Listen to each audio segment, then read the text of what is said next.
Alright, and good afternoon everybody. Welcome to another how-to video. Today we are tackling the full maintenance schedule of the Ryobi pressure washers. Now mine is a 3300 PSI pressure washer, but the overall general concept should work for other models in this kind of brand range. So today we're going to tackle the air filter, the oil change, and the spark plug, which should cover most of your maintenance to keep your pressure washer running nice. So let's take it in the garage and I'll walk you through the whole process. Okay, so to get started for the full maintenance here, you will need a few things. I'll try to put the links below for everything that you'll need. You'll need an oil catch pan. We have Honda Genuine oil, the 10W30, spark plug, and the air filter. You'll also need a 21mm deep socket. Now it has to be a deep socket so you can clear the back of the spark plug. A ratchet. If you have a swivel head, you can forego the extension, but if you just have a standard ratchet, go ahead and get yourself an extension to help you remove the spark plug. So let's go over to the pressure washer and let's get started. Okay, so to get started, the first thing you want to do is remove all your accessory stuff that will get in the way. So go ahead and remove the main nozzle and go ahead and remove your hose. Okay, once you've gone ahead and removed all your accessories, go ahead and move to the front of the unit right here. That's going to be your air box. There's two tabs right here that you're just going to push down and kind of out, and everything should slide out. So it's four tabs. These kind of just hinge on the bottom, and then these are the ones that lock into place. Your air filter pulls right out. Go ahead and swap in the new one. I'm using an old one just for the sake of the video. It goes in, so air side into the box with the backing on the outside, and this just goes straight back in. So put it on the hinge, push it in, give it a good whack, and there you go. And that's how you take care of the air filter. All right, for the next step, which is going to be the spark plug, you want to move to the front of the unit. Right up here, smack in the center, is your spark plug. To pull out the spark plug, you essentially want to pull on this black rubber piece, which is the spark plug wire. It is pressure mounted, so it should just slide right out. You can move that to the side. Go ahead and take your 21mm socket and drop it right in there. Remember, it has to be a deep socket or you won't clear the spark plug. Lefty loosey, righty tighty. So this should drop right in. Give it a good twist, and your spark plug should be loose. Once you get it loose, you can go ahead and hand unscrew it. Take your spark plug out, and then you can go ahead and drop your new one in. Once again, for this video, my spark plug is still good, so you can just go ahead and reuse it. But in your case, if you're replacing it, just grab a fresh one and drop it in. Hand tighten it. Remember, never force the spark plug in. The last thing you want to do is cross thread the threads.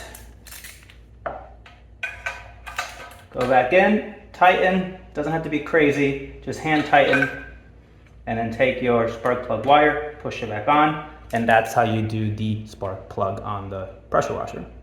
All right, and for the last and final part, the oil change, pretty much the more important part of it all, you want to go ahead and unscrew your oil cap, which is right here. This just unscrews, and you can place that to the side. What I like to do is I have a block of wood.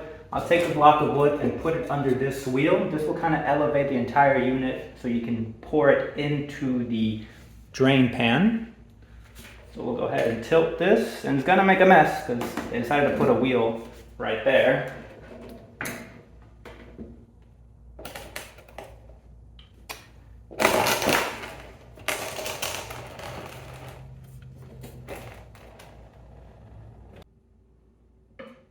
All right, we got it pretty much sideways. We'll bring the unit back up. Take it off the block.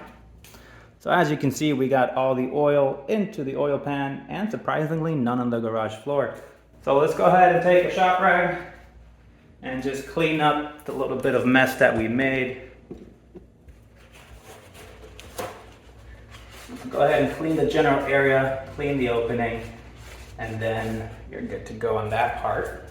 Next up is filling up the oil. So to get started, just go ahead and insert your funnel and grab your oil.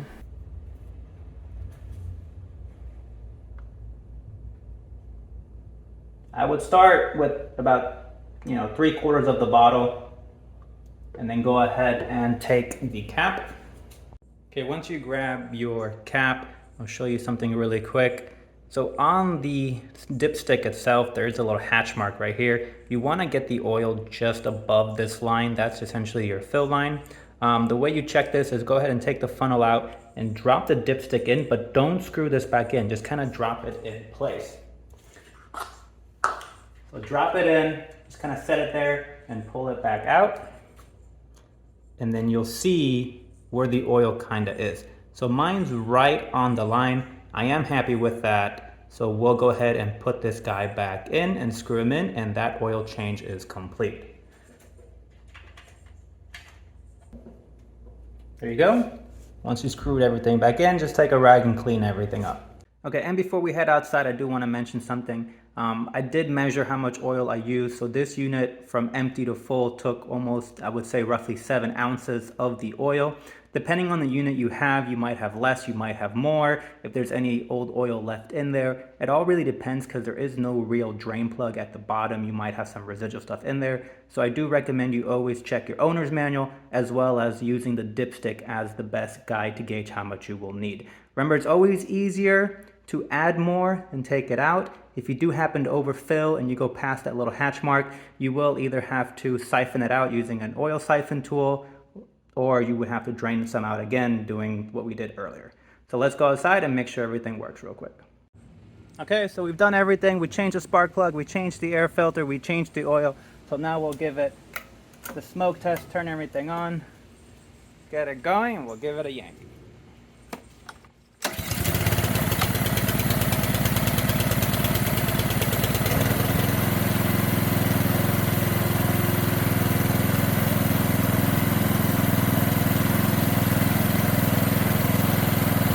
And some closing notes. Obviously, I should address this because it's going to be an issue. Once you've done your oil change, you're going to have all this oil left. Now, I will tell you it is illegal to dump old used oil into the trash can, down your drain, down your sink, whatever you want to do. Don't do it. It's really easy. Get an old oil container. In my case, I have a leftover one from when I did the oil change on the car. You're not really supposed to, but you can use a Gatorade bottle and things of like hard plastic nature, and you can take it to any auto store and they will they will dispose of it properly for you. You can take the container when you're done with it and just go to AutoZone or Advanced Auto, any kind of automotive store, and actually am making more of a mess getting rid of this than I did the entire oil change. All right, and if you make a mess like I do, cat litter works wonderful at cleaning up oil spills. So drop some cat litter over the mess that you made, and that should just sweep up and you should be good to go. Like I said, be good to the environment. Go ahead and take your old oil, recycle it properly at your local automotive store. Once again, thanks for watching. Hope it helps. Like and subscribe. We'll see you around.